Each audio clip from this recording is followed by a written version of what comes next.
you saw these guys getting off the plane today, how big was that for you? It was huge. It was huge. This is one of the happiest days of my life. I mean, honest to God. It just, sometimes it would get closer.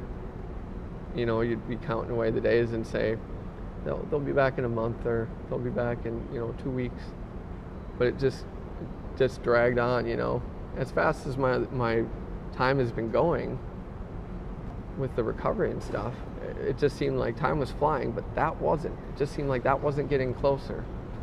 So when that plane landed, it didn't even hit me until they got off the plane. And Tim Nelson got out of line and came over to give me a hug.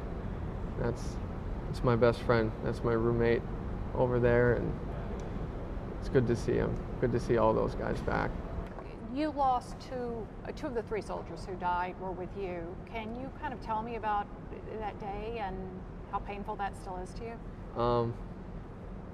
Yeah, it was kind of a quiet day for the most part in the morning. The weather wasn't too hot. It was just a really nice day, really good day. We were having a good time. We had to quick kind of gather a group of guys to go on patrol, and it was basically everyone that we were at like a forward base, and it was kind of, we need this many guys. We need 8 guys to go on patrol. Who wants to go? And I mean, we could have had 7, but we ran out of seats. Everybody wanted to go. And there was 5 in my Humvee. There was 3 in the Bradley in front of us. And we had just been driving around. We checked out a couple suspicious houses. Everything was fine. It was just a fun day. We were having a good time. And then just the split second, it all goes south. It was just, we turned off this hardball road, off a paved road, and then you hear like this loud metallic like clunk, like throwing a rock against a loud, like a metal wall or something. And then it's almost like a loud quiet, like when you do a cannonball in a swimming pool. It's just so loud that it's quiet because you're in it. And then I don't remember flying out of the vehicle. I was ejected along with 2 of my friends. The vehicle flipped in the air backwards and on its side and looked nothing like a Humvee. This was a brand new, fully armored Humvee.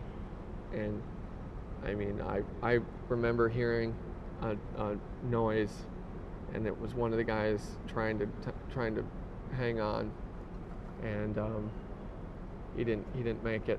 And which guy was that? Did you ever find out? I know which one. I don't want to say. Okay. And then it was like, I mean, once you hear that noise, I mean, you're knocked senseless.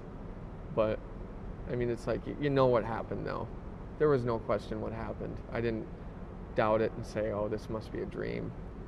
I mean, I opened my eyes, and I just felt like I had fallen out of bed, just in a contorted position. And I looked down. My left leg was gone from just above the knee, and then my right leg, about 6 inches below the knee, was like I stuck it in like a wood chipper. It was it was horrific.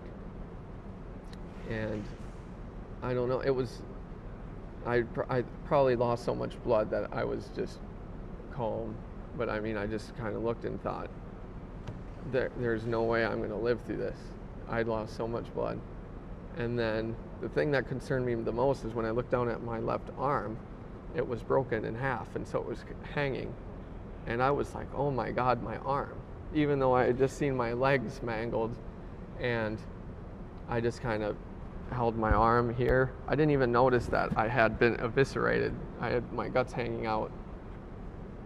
And that's turned out to be the worst part of the recovery, is the internal injuries. And then, it was like, I just closed my eyes. I didn't want to see, because out of the noises I heard, I knew that there were people that were in worse shape than I was. I didn't want to see it. I was scared to see that, and I thought if I do make it, I don't want that to be the last thing I see or remember, you know. And it wasn't too long before two guys in the Bradley in front had come back to help out, and Sergeant Gallant came up, and we didn't have a medic with us, but they knew what to do when they came up, and he put a tourniquet on my right leg, the below knee, that was bleeding the most, and then he had to go check on one of the other guys who was in rough shape, and then Sergeant Everson came over and did my left leg, and there wasn't anything left to tourniquet, and it kept slipping off, but he didn't give up. He didn't give up, and I'm alive because of those guys.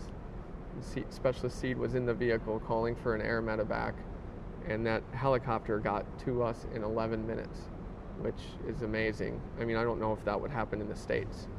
11 minutes, otherwise I don't know if I'd be here.